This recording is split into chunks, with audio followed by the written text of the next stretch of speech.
نفر بیت 750 بازنی قابل گوتیان ما بکن 1000 اما نما کردی اما ناكن هذا لبوي خرق فقير نبونه وضعك الزاري وهاي بس ان شاء الله تصادق بوسعه وها نابتم ئەمڕۆ لە هەولێر هێڵی شەقامی چلمەتری پاسەکەی بۆتە 1000 دینار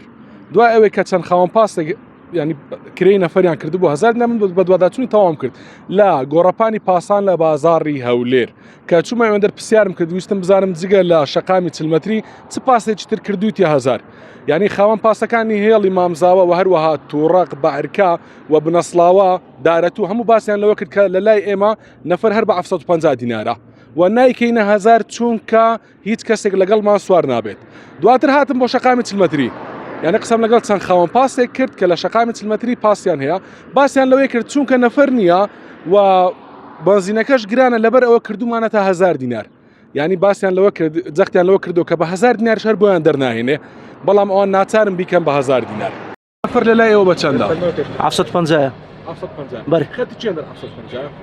زۆربەی خەتەکان 750 لەبووی بنزینەکە گران بوو مەزوری ئەمەش بکەنە 750 ئارێ وەڵا ینی نرخەکەتان بەرز نەکردوتەوە بەخوا بەمایان گۆ بەرشکەن بەزەمە لەوەی خەرق فەقیرە و ئیشکار نییە و بەزەمەش ڕاستە بنزین شتەکەمانە سەگران بەس بکەن مەزبوری ئیشەکە و ها دەبی تەعاملکەن ئێستا چەند خەت لێرە 750 بەخۆ زۆربەی خەتەکانە 750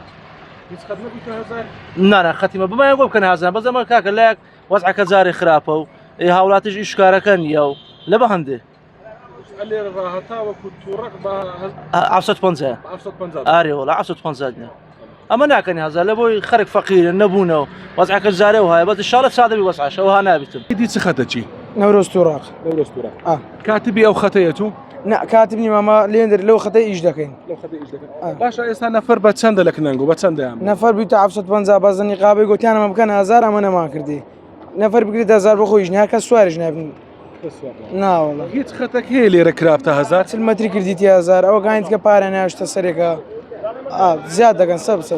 باشە ئەگەر بکەنە 1000 لۆتان ینی خەڵک سوار نابی و لا زەرەرە والله درنانيتين لو ما بقريت 1000 غازان بس خرج سوار نابيتين اري والله ئێستا ڕۆژانە خەڵک هەر سەفەرێکی 15-20 کەس سوار دەبی والله كم تر زور ايش غنيا هاي ايش نيا زور كم نفر سوار دبيتين استلانه تشنو هاتش كي 6000 درس نا والله باري بنزينه درناين تو 11000 دخوادن سفري 11000 دەخوا زيادريش 11 دەخوا بەس ئەو پێ 6000 اري والله اولياتي ايش كيستا